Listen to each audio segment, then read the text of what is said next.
CEAP, Centro Espírita Altivo Panfiro. Uma casa de amor. Bom dia a todos, os amigos aqui presentes, aos companheiros que nos ouvem de casa.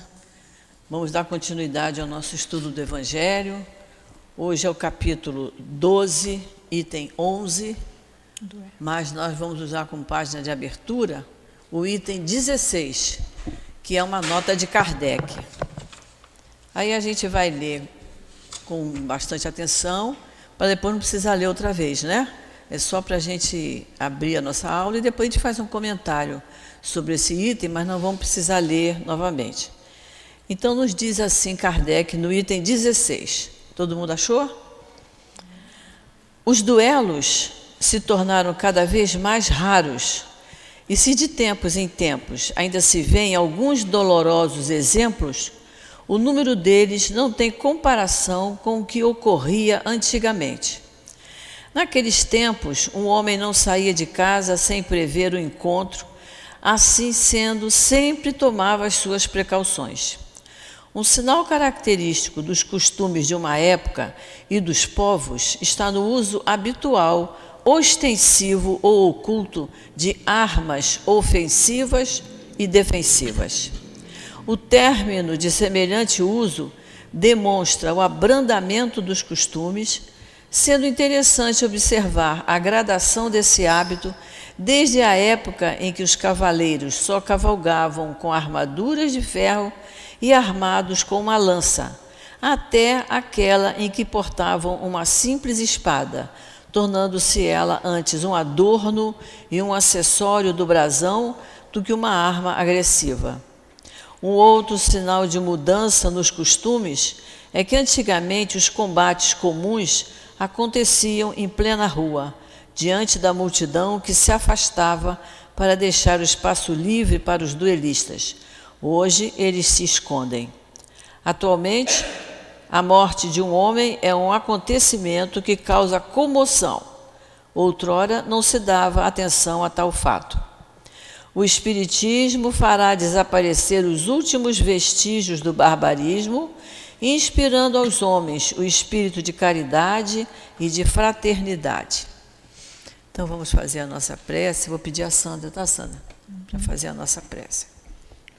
Vamos elevar nossos pensamentos a Jesus, pensar em Deus, nosso Pai misericordioso, agradecer mais esse dia, um dia de vida, um dia de estudo, um dia de aprendizado, pedir a espiritualidade da casa, que nos conduza com serenidade, com tranquilidade, e que todos que estão hoje aqui, nessa manhã de domingo, saiam daqui aprendendo um pouco mais dos ensinamentos de Jesus, com o coração mais sereno, sabendo que nós somos espíritos imortais e que vamos aprendendo um dia após o outro a melhorar, a se elevar, para chegarmos um dia a sermos igual a Jesus.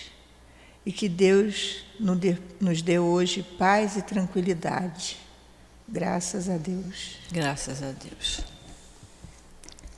O duelo. Então vamos lá. Capítulo 12, item 11, o duelo. A gente vai ler, fazer os comentários dos itens. Depois, no final, a gente faz um comentário fazendo a comparação daquela época com a época de hoje, que vale a pena a gente fazer esse comentário, né? Então, vocês vejam que são 5 mensagens falando do duelo. Então, o Kardec achou importante colocar 5 mensagens falando do mesmo assunto. Na época, aquilo ainda era muito recente, e ele viu que para nós hoje ainda é útil a gente relembrar isso. Então, vamos lá. A primeira mensagem é de Adolfo, bispo de Alger. Item 11. Verdadeiramente, grande só é aquele que, encarando a vida como uma viagem que deve conduzi-lo a um objetivo, não se deixa perturbar pelas dificuldades do caminho e jamais se afasta, por um instante que seja, do rumo certo, Com o olhar incessantemente dirigido para a meta que deseja alcançar, pouco lhe importa que as dificuldades e os espinhos do caminho possam arranhá-lo. Eles apenas roçam nele, levemente, sem o ferirem, sem o impedirem de continuar sua caminhada. Então, quando ele fala aqui, olha, com o olhar incessantemente dirigido para a meta que deseja alcançar, nós sabemos qual é a meta que nós desejamos alcançar, não é isso? É a nossa felicidade, é construir para a nossa vida futura. Essa é a nossa meta. Por isso a gente estuda, fica ligado no que está estudando e vai se esforçando para acompanhar esse ensinamento e colocar em prática. Arriscar seus dias para vingar-se de uma injúria é recuar diante das provas da vida. É sempre um crime aos olhos de Deus. E se não estivesseis tão iludidos como estáis, pelos vossos preconceitos, veríeis isso como uma ridícula e suprema loucura aos olhos dos homens. Então, ele está mostrando aqui que a gente não pode ter o desejo de vingança, muito pelo contrário, a gente tem que ter o sentimento de compreensão que o outro está numa situação mais difícil do que eu. Então, eu tenho que compreender, eu tenho que me resignar, mas a resignação é acompanhada do sentimento de compreensão. E ele diz que vingar-se é recuar diante das provas. Olha, se eu tenho uma prova marcada para fazer amanhã e eu falto, eu vou ter que marcar outro dia para fazer a mesma prova. Não é assim na escola? É assim também na escola da vida, onde nós estamos. O mundo é uma escola. Então, se eu adio a prova, eu vou ter que refazer. E ele diz, é sempre um crime aos olhos de Deus nós recuarmos diante da prova. E ele fala, o que nos atrapalha são as nossas ilusões, são os nossos preconceitos, são coisas que nos atrapalham. E a gente sempre tem algum pezinho atrás que não nos deixa caminhar, não nos deixa progredir. E é isso que ele está falando. Se eu não progredir, eu não atinjo a minha felicidade. Que a minha felicidade plena, completa, só quando eu for um espírito bem mais evoluído do que estamos hoje, né? O homicídio cometido por duelo é crime. A vossa própria legislação o reconhece. Ninguém tem o direito, em hipótese alguma, de atentar contra a vida de seu semelhante. Em hipótese alguma. E isso aí, na questão do homicídio, né, do crime, mas nos lembra também a questão da eutanásia, que há países que permitem a eutanásia. Eutanásia é tirar a vida de uma pessoa que só Deus sabe quanto tempo ela vai ficar naquele estado. Ela vai ficar em estado de coma. Não se sabe. Tem gente que ficou em coma 12, 13 anos e retornou. Então, a eutanásia é um crime aos olhos de Deus. É um crime a pena de morte. E há países onde há pena de morte. Então, o camarada cometeu um crime, aí a pessoa diz, olha, esse aí não tem jeito. Esse não tem jeito. Por que ele fala isso, que ele não tem jeito? Que a pessoa não acredita que haja uma vida futura, que haja reencarnação, e que ele vai ter que pagar pelos crimes que cometeu, mas não está na mão da justiça humana exterminar a vida daquela criatura. Que ela seja presa, condenada. Isso aí tem que acontecer. Deus permite que haja a lei humana para punir os culpados, mas não permite que se mate a criatura. Então, quando ele diz, em hipótese alguma, que a gente lembre disso, é a eutanásia, a pena de morte, além do homicídio, né? É crime aos olhos de Deus, que traçou a vossa linha de conduta, neste caso, mais do que em qualquer outro, sois juízes em causa própria.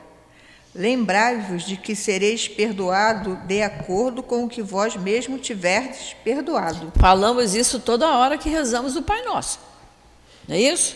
A gente tem o hábito, e é um hábito saudável, nós rezarmos o Pai Nosso, que foi a prece que Jesus nos deixou. Mas não vamos esquecer que a gente diz lá, perdoa as minhas ofensas, assim como eu perdoo aos meus ofensores. Ou seja, na mesma medida. Então, se eu não perdoo, não vou ser perdoado. E aqui, ó, lembrai-vos de que sereis perdoados de acordo com o que vós mesmos tiverdes perdoado. Senão, Pelo perdão, aproximai-vos da divindade. Porquanto a clemência é irmã do poder. houve pessoas que disseram assim, não é esquisito, a clemência é irmã do poder de Deus.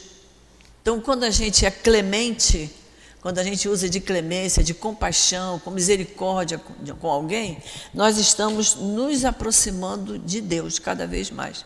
Quanto mais fizermos isso, mais nos aproximaremos. Então, muita gente...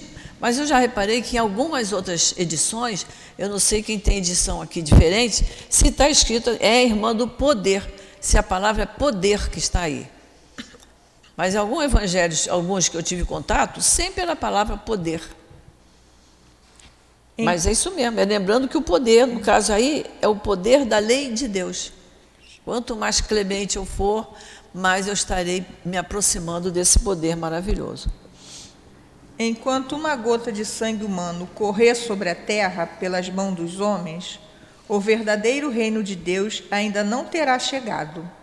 Esse reino de pacificação e de amor que deve banir do vosso globo para sempre a animosidade, a discórdia, a guerra. Então, esse reino de pacificação e de amor, reino de amor, é bem difícil isso. A gente entender o valor da palavra amor, como tem que ser entendido. Quando esse reino se realizar entre nós, acabaremos com a animosidade, com a discórdia e com a guerra. A guerra para nós está lá na Ucrânia, né? Mas a animosidade e discórdia está bem presente no nosso dia a dia. E muito presente, muito especialmente agora que estamos perto da eleição. O que tem de gente discordando e brigando inutilmente por causa disso, que aí cada um tem as suas opiniões, mas aí nós estamos duelando. É um verdadeiro duelo, o que é uma pena, né?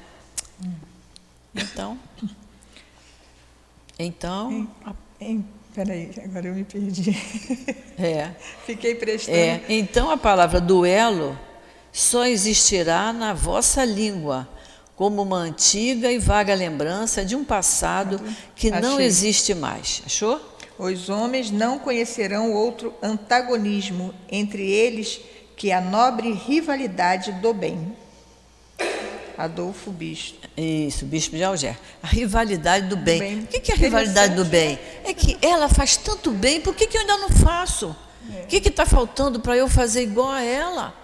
Se eu posso fazer a mesma coisa que ela, não faço às vezes por inércia, por preguiça, por falta de vontade, porque não estou me esforçando. É só isso, é uma rivalidade entre posturas, entre pensamentos, entre atitudes. É isso que ele quer dizer. Vamos para o item 12? O item 12 é uma mensagem de Santo Agostinho. Então vamos lá.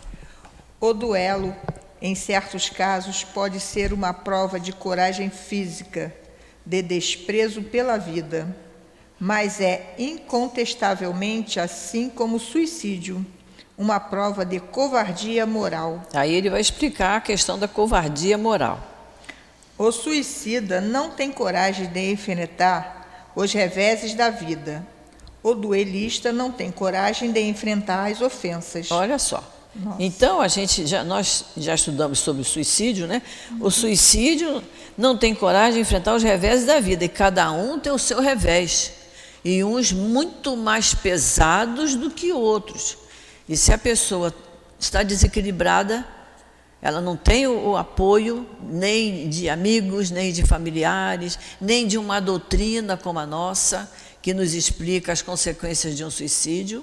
Se ela não tem isso, ela descamba para o suicídio, porque ela não aguenta os reveses da vida. E a gente vê que reveses há muitos, né? Não é somente a perda de um amor, não é somente a perda de um ente querido, é muita coisa. Tem gente que perdeu a casa, perdeu tudo, não é isso? Então, são reveses da vida. Perder um emprego, porque tem uma família grande, tem muitos filhos, como é que fica a situação?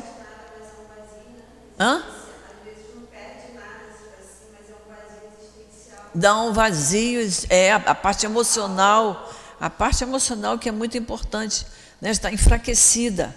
Aí ele fala que o duelista não tem coragem de enfrentar ofensas. Então, se o duelista conhecesse o Pai Nosso, ele não praticava o duelo. Não é? Porque está falando justamente das ofensas. Cristo não vos disse que é uma demonstração de maior honra e coragem o ato de oferecer a face esquerda àqueles que bateu na direita do que em vingar uma injúria? Cristo não disse que a Pedro, no Jardim das Oliveiras, recoloca a tua espada na bainha, porque aquele que matar com a espada morrerá pela espada. Pela espada? Mostrando que a dificuldade que eu criar para o outro, eu vou ter que passar por ela. Para eu sentir na pele o que eu fiz ao outro, né? Com essas palavras, Jesus não condenou o duelo para sempre?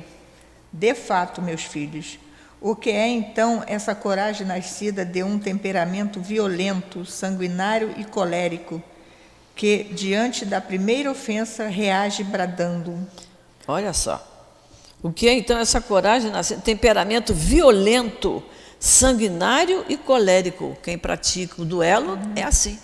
É esse o caráter da criatura. Tem muito que aprender, né? Falta muito para ele. Onde, pois, está a grandeza da alma daquele que, a menor injúria, quer lavá-la com sangue? Que ele trema, porque no fundo de sua consciência uma voz sempre lhe perguntará: Caim, Caim, que fizeste do teu irmão? Consciência. E ele responderá a essa voz: foi necessário sangue para salvar a minha honra.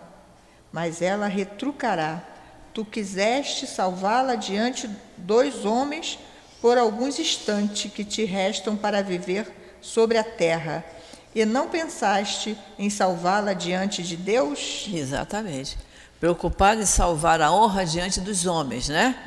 E muita gente diz isso: olha, eu não posso levar ofensa para casa, porque vão me chamar de tolo, de bobo, de otário, então eu tenho que revidar. Só que no caso, você cria o hábito de revidar, chega um ponto que tem que revidar numa situação mais séria, mais grave, e aí como é que fica, né? Pode falar, Úrsula. Lembrando minha sábia vovozinha, que morreu no ano passado, dia 25, ela sempre falava: minha filha, ouvir e calar, né? Muitas vezes a gente tem o ímpeto de querer pagar com a mesma moeda, né? Aqui como estava falando nessa passagem de dar a outra face, a gente é orgulhoso demais ainda para ter essa nobreza, né? Ainda. E aí minha avó falava: ouvir e calar, e quando eu tiver que fazer alguma coisa, alguém te injuriou, alguém falou alguma calúnia, enche a boca d'água. Ela sempre falava: minha filha, enche a boca d'água ao invés de falar um monte de abobrinha, ou então xingar, ofender, retrucar da mesma forma.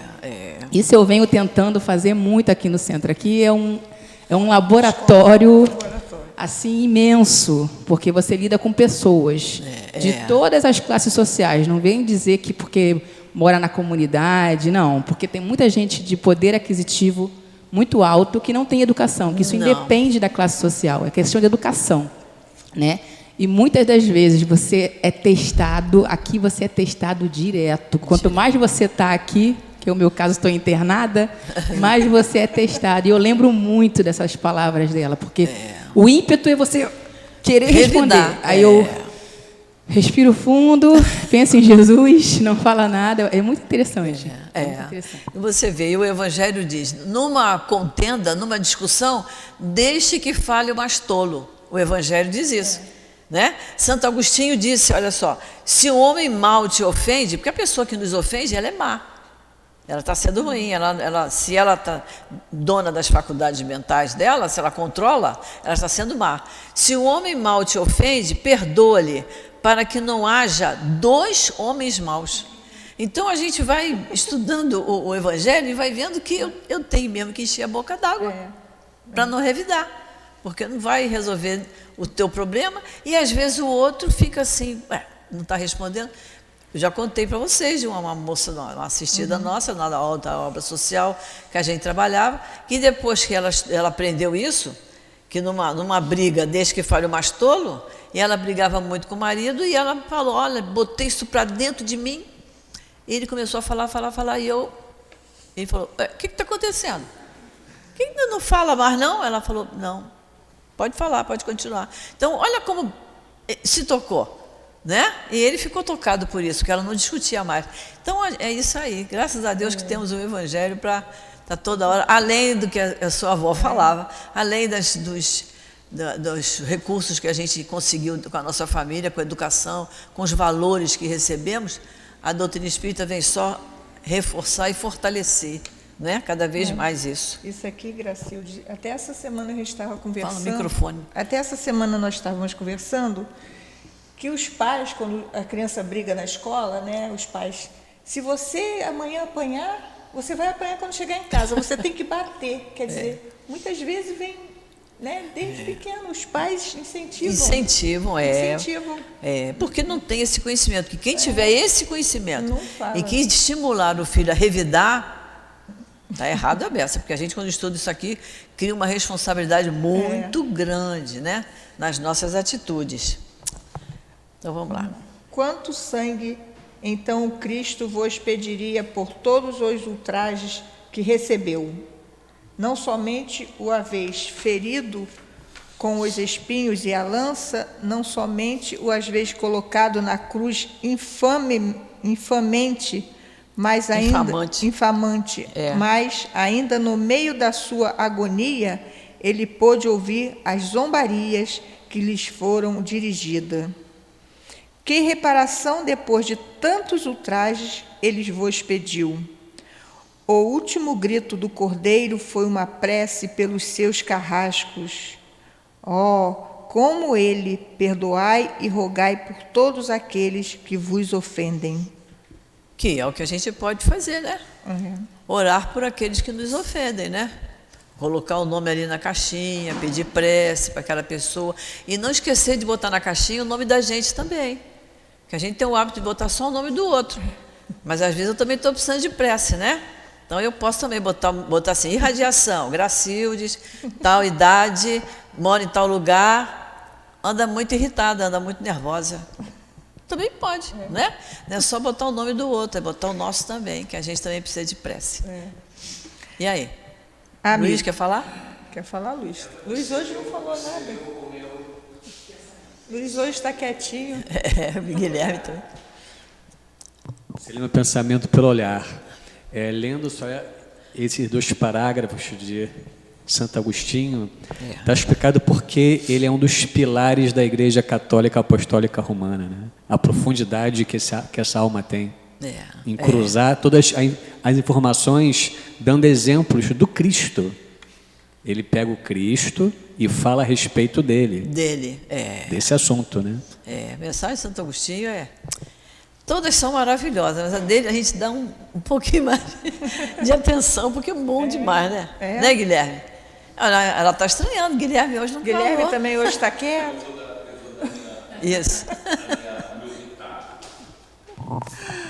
Então, eu entendo que eu fiz uma reflexão já há algum tempo a respeito do oferecer a outra face.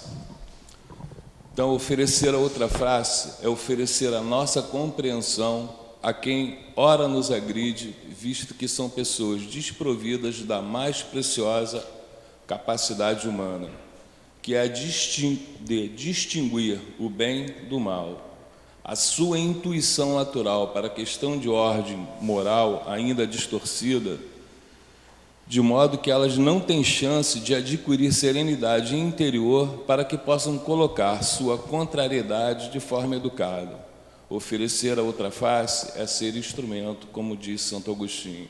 Exatamente. Na realidade, segundo a visão do Cristo, né, perdoai porque todos são ignorantes, na realidade entendei que todos estamos num processo de evolução, ou seja, todos estamos o melhor que podemos.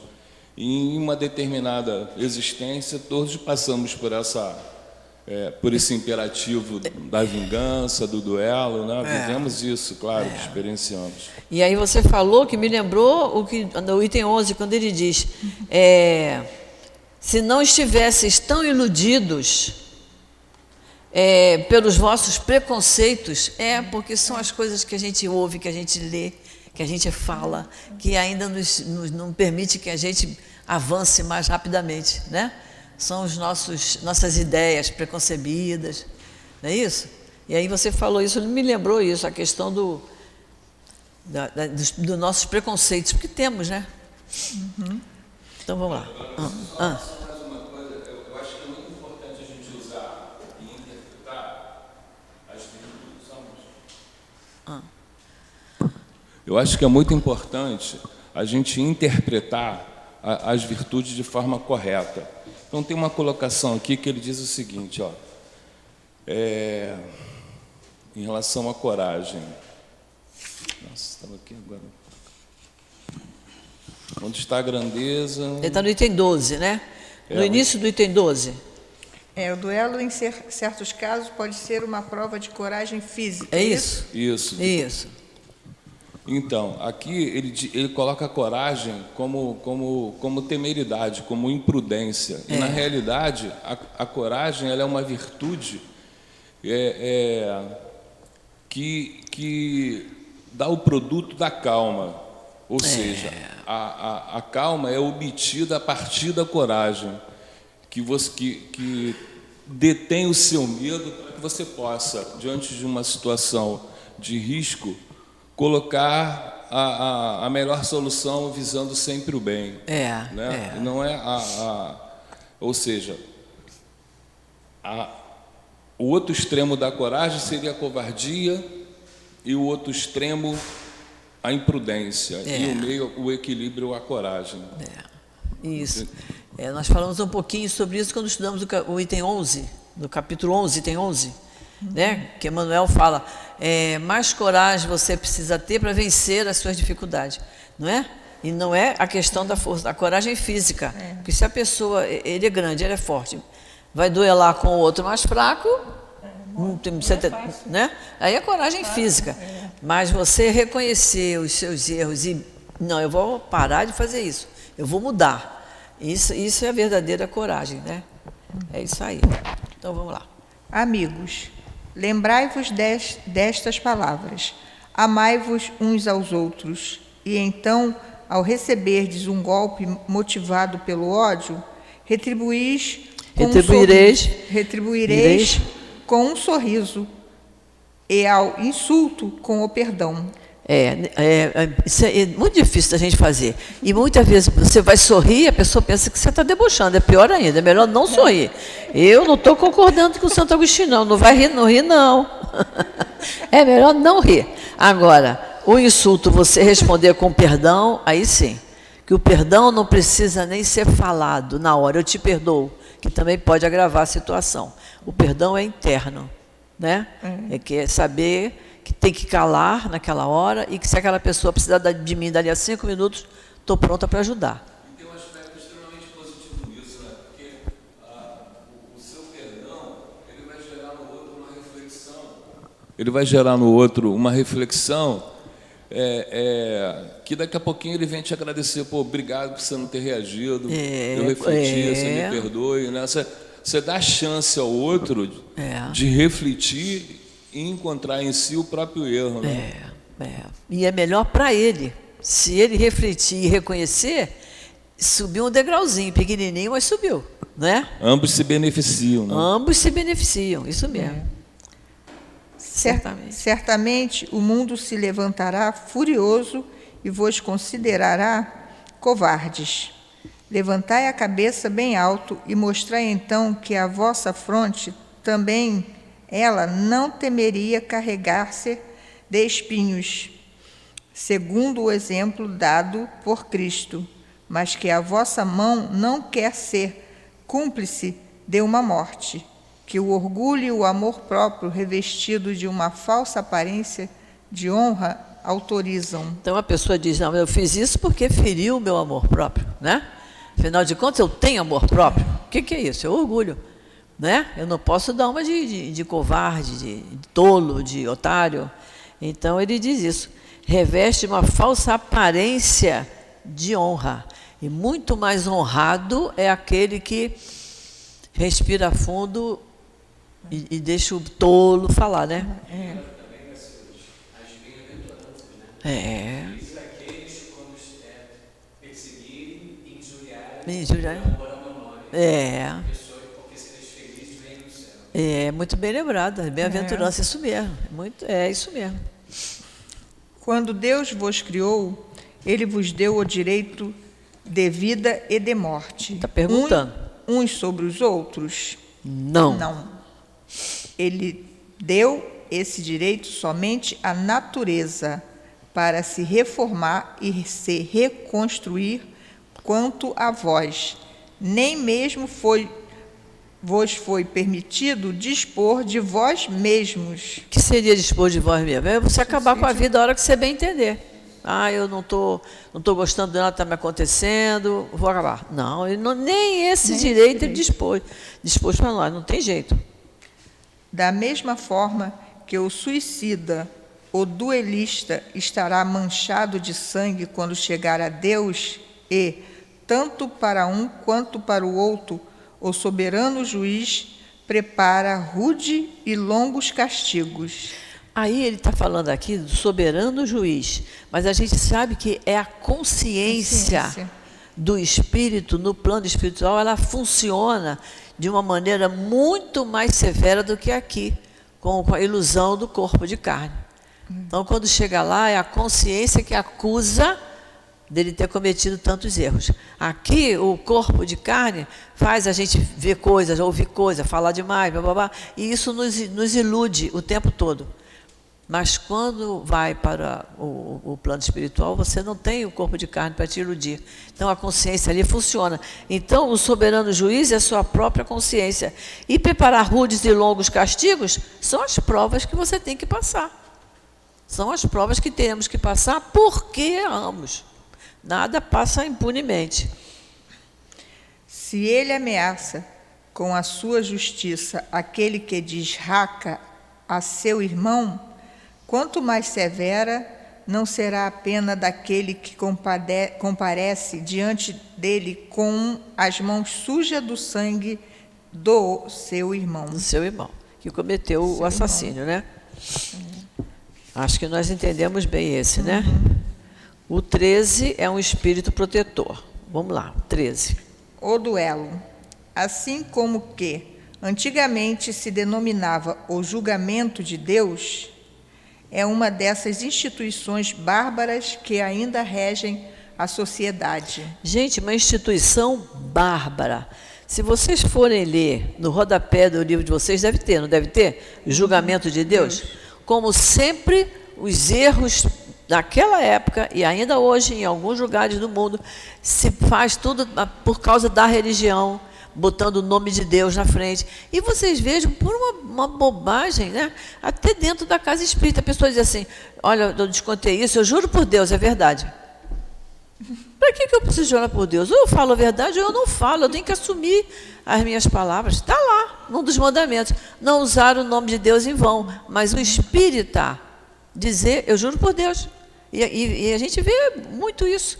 Faltou parar para pensar que não é para usar o nome de Deus em vão. E se eu estou falando a verdade, eu não tenho que jurar por coisa nenhuma. Porque quando a gente era criança, eu jurava a minha mãe mortinha, não era? Dava 3 pancadinhas na minha, eu juro minha mãe mortinha. Depois que a gente passou a pensar o que era isso, que ninguém queria a mãe mortinha, né? Deixamos de fazer isso.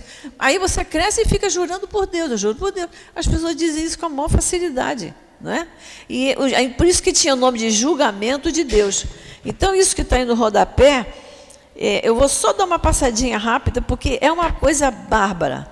Eram assim chamadas provas extraordinárias, às quais se recorria quando faltavam as provas materiais. Não tinha uma prova material para acusar a criatura, tinham as provas extraordinárias. E cada um dava a sua opinião, julgava do seu jeito, né? Provas materiais para comprovar a inocência ou a culpa do acusado.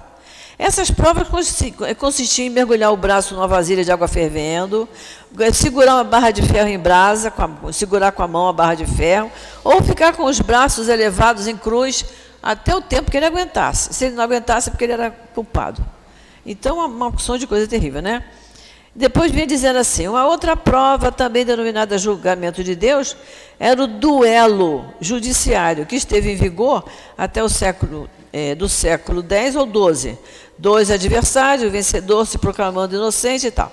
Só aos homens livres e aos nobres era permitido comprovar a sua inocência.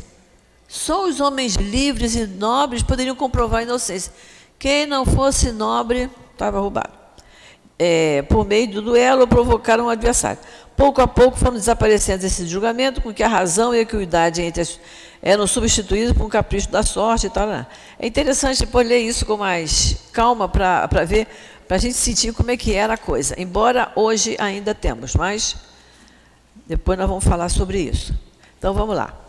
O que diríeis, entretanto, se visseis os dois antagonistas serem mergulhados em água fervente ou submetidos ao contato de um ferro em brasa para decidir a sua pendência e a razão ser dada ao que melhor sofresse sua prova? Por certo, chamaríeis esses costumes de insensatos?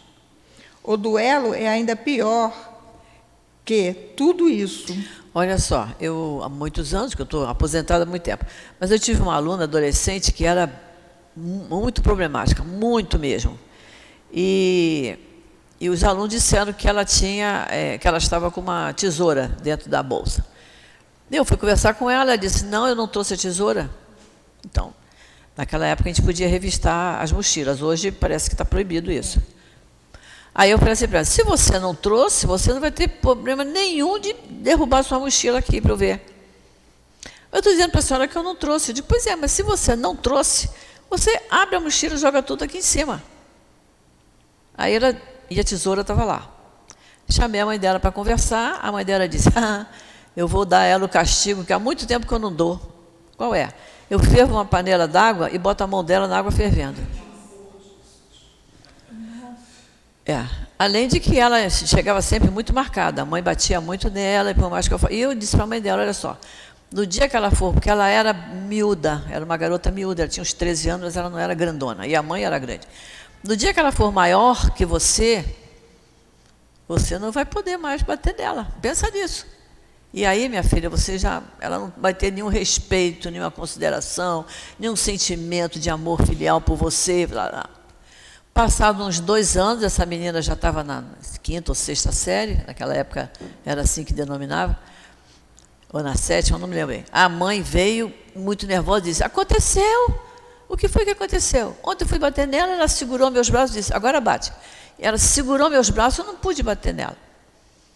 Sabe? E essa menina, com essa mãe muito desesperada, essa menina realmente teve um futuro bem, bem triste na vida dela. Mas é isso aí, é a violência, né? É a violência. Como é que nos dias atuais, isso já tem muitos anos, mas nos dias atuais, né, bem próximo de nós, como é que um pai e uma mãe ainda espancam o filho para marcar o corpo? A mãe, porque... Eu falei assim, mas você já fez isso de uma vez? Já fiz uma vez, por quê? Porque ela roubou dinheiro. Ela tinha roubado o dinheiro da carteira da mãe e a mãe mergulhou a mão dela na água fervendo. Quer dizer, é um costume bárbaro, né? E que a gente fica com muita pena dessa mãe, né? Que custou a aprender. Só aprendeu quando a filha cresceu, que ficou maior do que ela, mas aí a filha já tinha descambado para um lado errado, infelizmente. Para o duelista experiente, é um assassinato cometido a sangue frio, com toda a premeditação desejada. Para o adversário, que está quase certo de que vai morrer, em razão da sua fraqueza e da sua falta de habilidade, é um suicídio cometido com a mais fria reflexão. Sei que muitas vezes se procura para se evitar essa alternativa igualmente criminosa, entregar o fato ao acaso. Mas então isso não é o mesmo que, sobre uma outra forma, voltar ao julgamento de Deus da Idade Média? E naquela época era-se infinitamente menos culpado o próprio nome, julgamento de Deus. Indica uma fé ingênua, isso é verdade, mas a fé na justiça de Deus que não podia deixar que um inocente morresse, enquanto que no duelo tudo depende da força bruta, de tal maneira que frequentemente quem morre é o ofendido. Porque o outro se prepara, né? É como ele diz aqui, tem tempo para uma reflexão. O duelo não é um impulso, né? Mas o duelo não, ele é marcado dia, marcado hora, marcado tantos passos para lá, tantos passos para cá. Quer dizer, era uma coisa que teve tempo de pensar. Mais ofensivo ainda.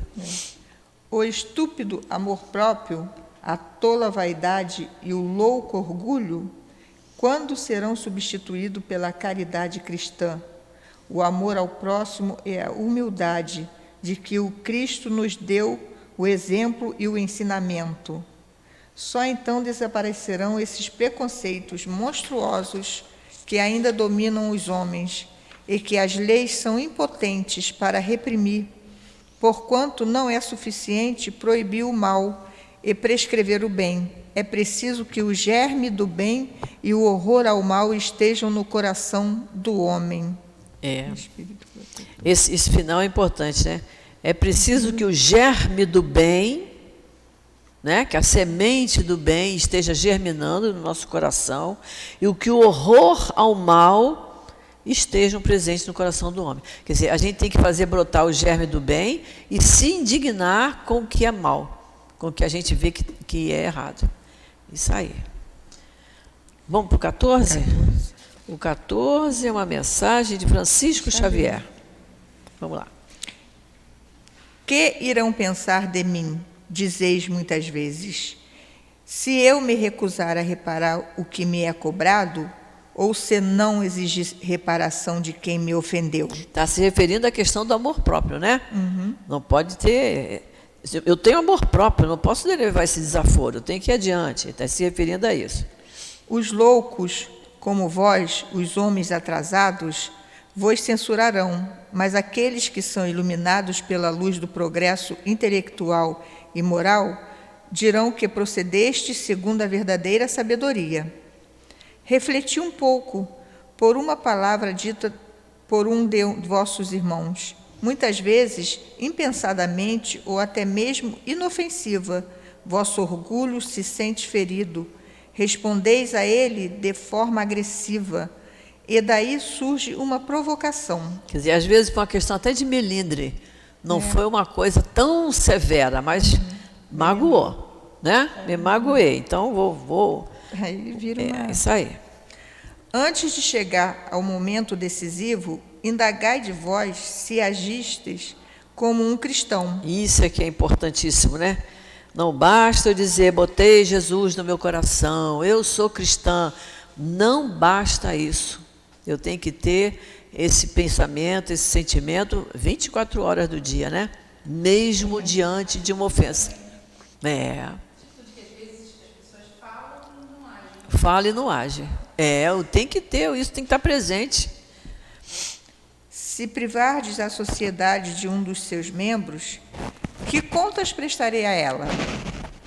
Pensaste no remorso que ireis sentir por tirardes de uma mulher o seu marido, de uma mãe o seu filho, dos filhos o seu pai e o seu sustento?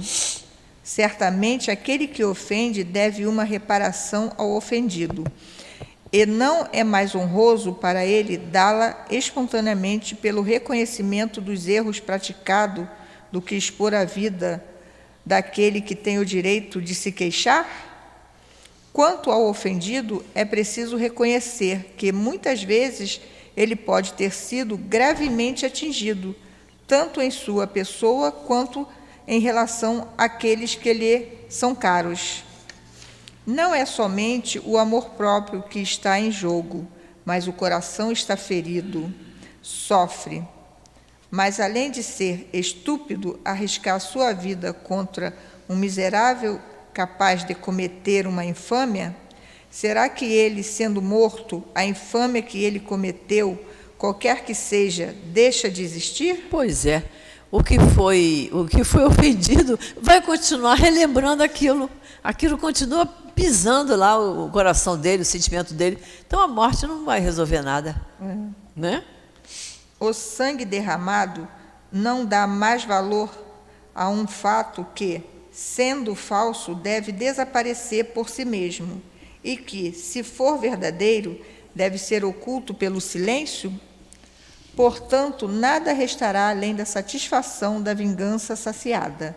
Porém, triste satisfação esta que, muitas vezes, ainda nesta vida, deixa dolorosos remorsos. E, se é o ofendido que morre, onde está a reparação? Pois é. Não é? Quer dizer que o outro ofendeu e ainda matou. Então, a culpa dele é dobrada, né? E aí, está dizendo, às vezes, nessa mesma vida ainda, ele pode ter dolorosos remorsos, mas aí o que foi feito, está feito. Quando a regra de conduta dos homens for a caridade, eles ajustarão seus atos e suas palavras a esse ensinamento. Não faças aos outros o que não desejais que os outros te façam.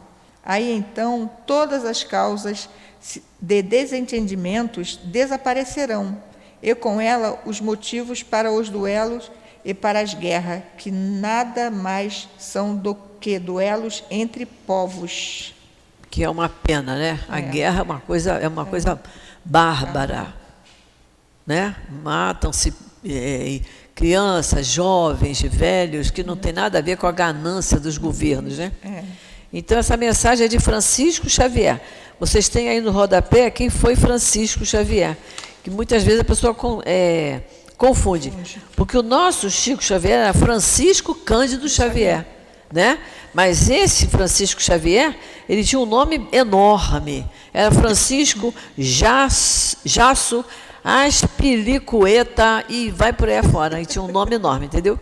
Então, não tem nada a ver um com o outro. E aí, a editora juntou tudo em Francisco Xavier, mas não tem nada a ver com o nosso Chico, mesmo porque a época em que ele viveu, né, 1500 e tanto, não tem, pode ter sido, nosso Chico podia estar encarnado naquela época, mas não são as mesmas pessoas, né? Vamos ver o 15 é de Santo Agostinho, vamos lá.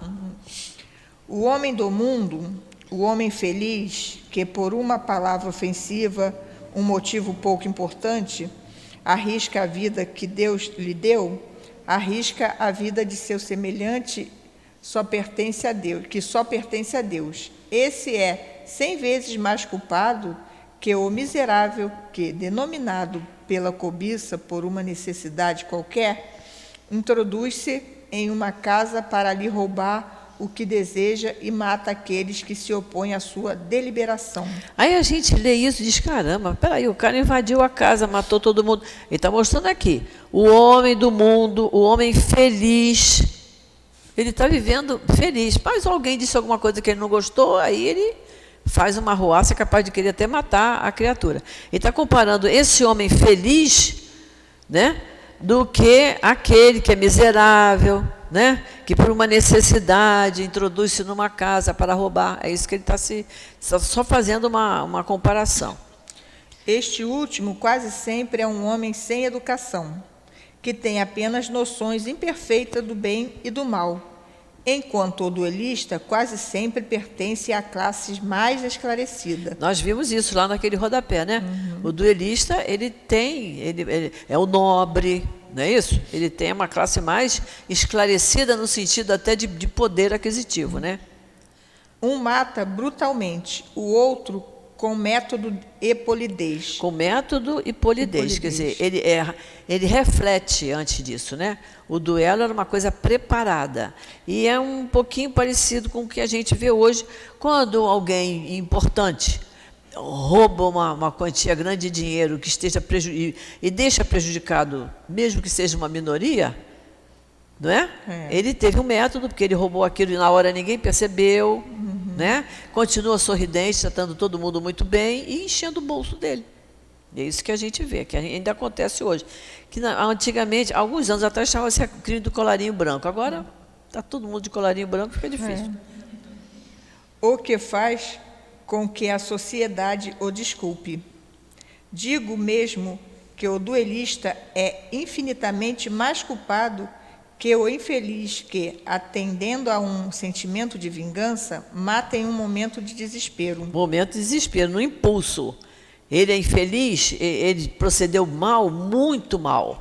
Mas o outro pensou, o outro premeditou, armou uma cena, não é? E o outro não, o outro foi no impulso de desespero. O duelista não tem como desculpa o envolvimento da paixão, porque entre o insulto e a reparação sempre há tempo para refletir. Portanto, ele age friamente e com resolução premeditada. Tudo é calculado e estudado para mais seguramente eliminar o seu adversário. É certo que ele também expõe a sua vida. E é isso que reabilita o duelo aos olhos do mundo, porque nele se vê um ato de coragem e de desprezos pela própria vida. A gente está vendo que coragem está muito mal empregado, aí o sentimento da coragem, e nós não podemos ter desprezo pela nossa vida, muito pelo contrário, né? É uma oportunidade que a gente tem de evoluir, estar aqui no corpo de carne, envolto em tentações, em dificuldade, e a gente conseguir sair disso ileso, né? Então, o desprezo pela vida é um absurdo. Porém, haverá verdadeira coragem naquele que está seguro de si? O duelo, herança dos tempos bárbaros, onde o direito do mais forte fazia a lei, irá desaparecer mediante uma apreciação mais íntegra do verdadeiro ponto de honra, e à medida que o homem tiver uma fé mais viva na vida futura. Agostinho. Então, ele vai desaparecer mediante uma apreciação mais íntegra do verdadeiro ponto de honra. O que é ponto de honra? O que é a minha honra? Né? Em que consiste a minha honra? É a minha conduta, que esse livro aqui vem nos lembrar como devemos reger a nossa conduta, né? E à medida que o homem tiver uma fé mais viva na vida futura, saber que o que eu faço hoje reflete lá na frente.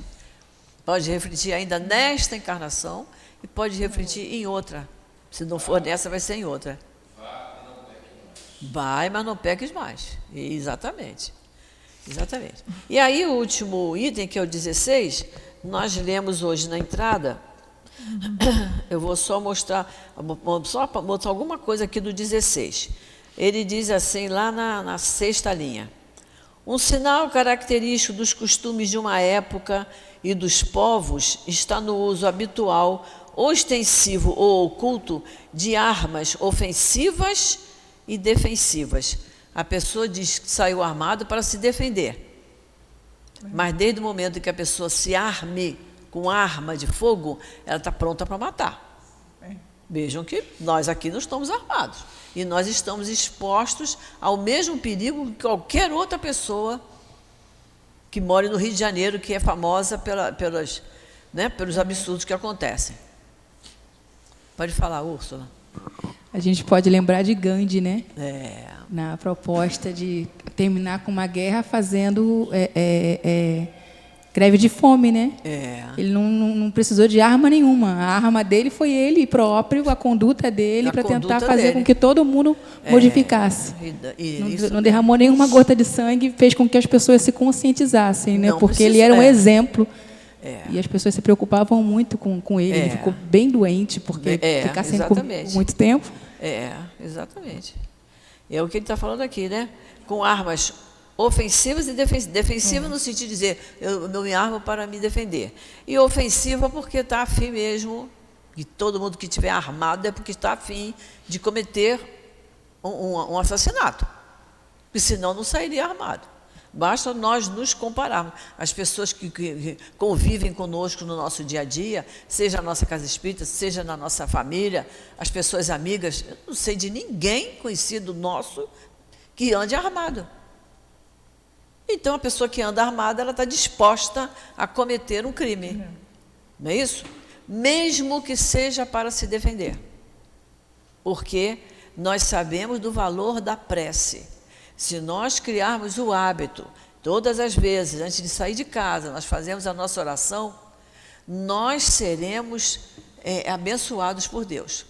É claro que às vezes acontecem algumas coisas, mas são coisas que a gente tem que passar, que são pequenos testes. E são pequenos testes. Eu estou fazendo uma semana que, quando nós saímos daqui, o meu carro não ligou lá em cima, eu estava lá em cima, no estacionamento, não ligou. Mas olha só, olha meus amigos. Eu tinha o Luiz, eu tinha o Guilherme, eu tinha o Newton, todo mundo ali perto, o que precisar. Guilherme, que não estava nem tinha vindo, né, Guilherme? Guilherme foi em casa, pegou o carro dele para fazer uma transmissão. Como é que chama aquilo? Chupeta, mas isso tem um outro nome, que o rapaz da oficina não usou essa palavra chupeta, não. Ele falou outra coisa. Ele fez uma transfusão de fluidos. Eu nem sabia que a bateria tinha fluido. Bom, tem fluido, eu não sabia. Então, eu estava tão bem amparada, o Guilherme veio, fez essa chupeta do carro dele para o nosso e falou, vocês vão para casa, não desliga, só quando chegar lá na garagem, no ponto que parar. E foi o que nós fizemos. No dia seguinte, chamamos o seguro, eles vieram trocar a bateria.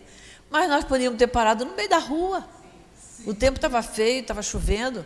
Nós podíamos ter ficado no meio da Vila das Américas. E não foi, nós estávamos amparados aqui.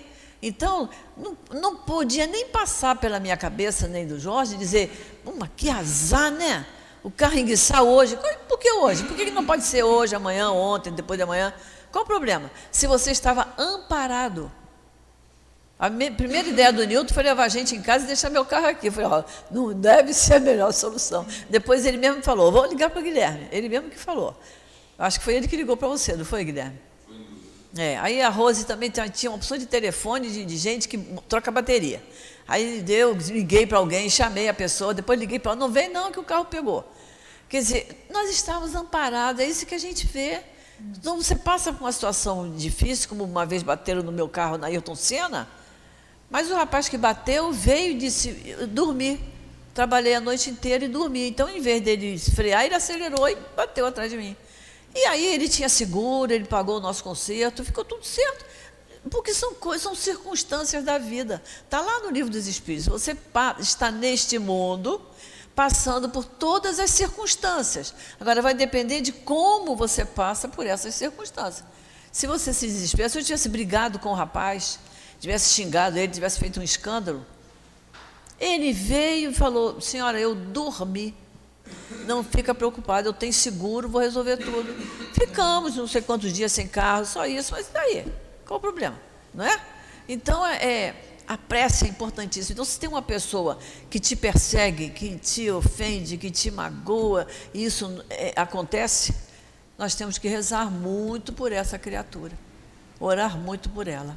Por isso que o autoconhecimento, ele necessita das experiências para o nosso adiantamento. Porque uma investigação só através de uma reflexão, ela é um mero exercício mental. E na prova existencial é que você exercita as suas emoções.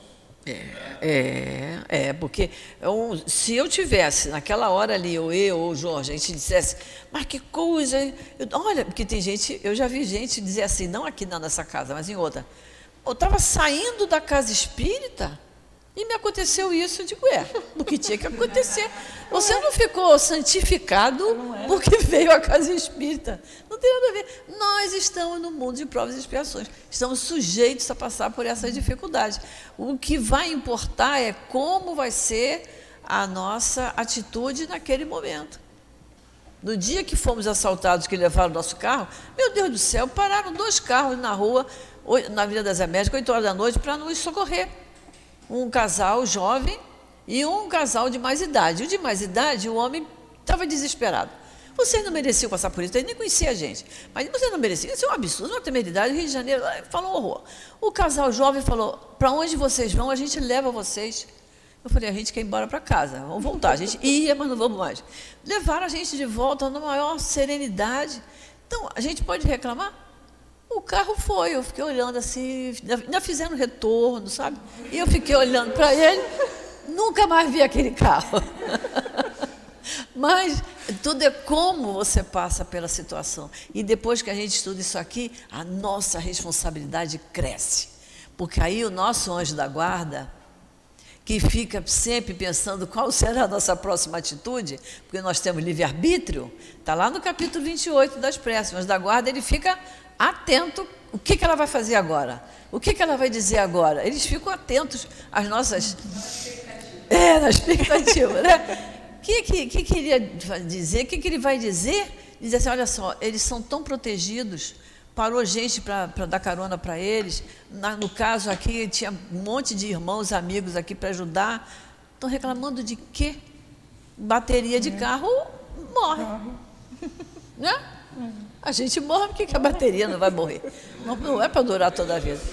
Em outras palavras, evoluir é não encarar as coisas nem com euforia, nem com sofrimento, mas com moderação.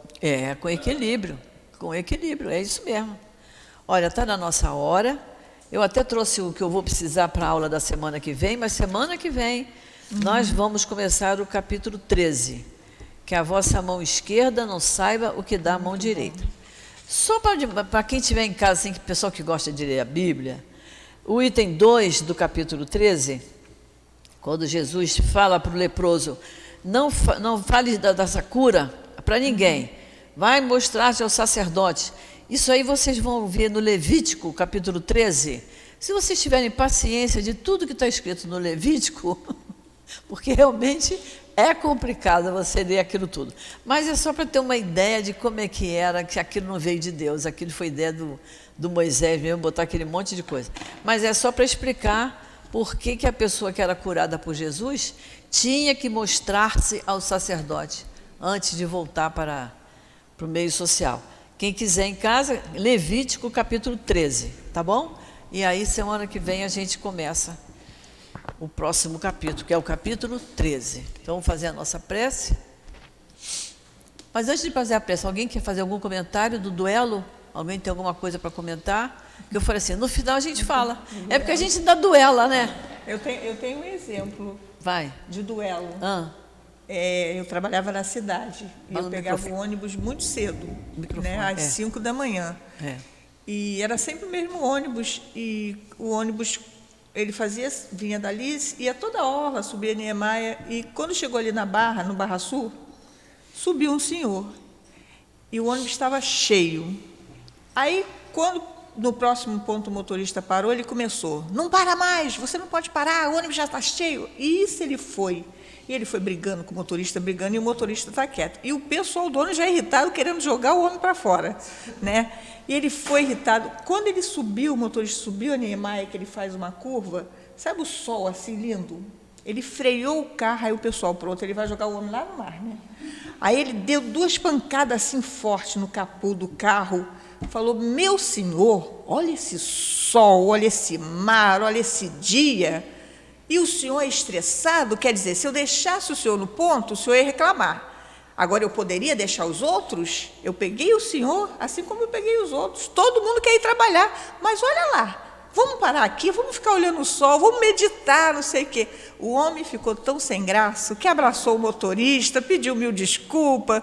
Aí foi uma viagem assim super tranquila, quer dizer, se ele reagisse violentamente... o motorista, né? Atrapalharia a viagem de todo mundo chegaria atrasado, e não foi. E todo mundo aplaudiu, todo mundo batendo palma, porque, né, um homem simples, né, ele quebrou o brigão. Olha que legal. Né? É muito... Com certeza. É verdade. E quem sabe se naquele ônibus não tinha alguém ali rezando, pedindo a Deus, né?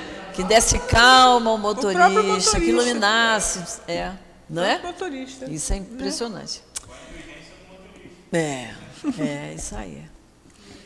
Então vamos fazer a nossa prece. Querido Jesus, querido Emanuel, patrono do nosso curso do Evangelho, nós agradecemos muito a Ti, Senhor, e aos Espíritos que comandam esta nossa casa de amor, por terem nos intuído de estar aqui, de começar o nosso domingo, estudando o Evangelho, estudando os livros espíritas, que tanto equilíbrio nos trazem. que nos orientam a termos sempre as melhores atitudes, a fazermos as melhores escolhas em nossa vida.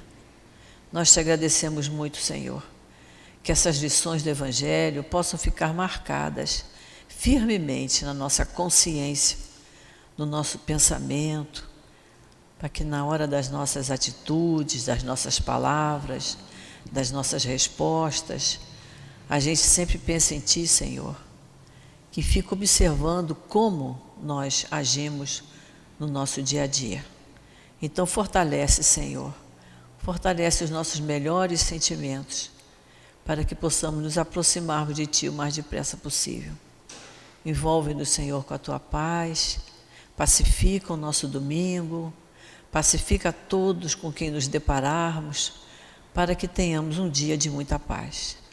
Então, Jesus, em Teu nome, em nome desses espíritos amigos que estão sempre junto de nós, nos apoiando, nos fortalecendo, nos encorajando, e em nome de Deus, nosso Pai, que encerramos o nosso estudo do Evangelho da manhã de hoje.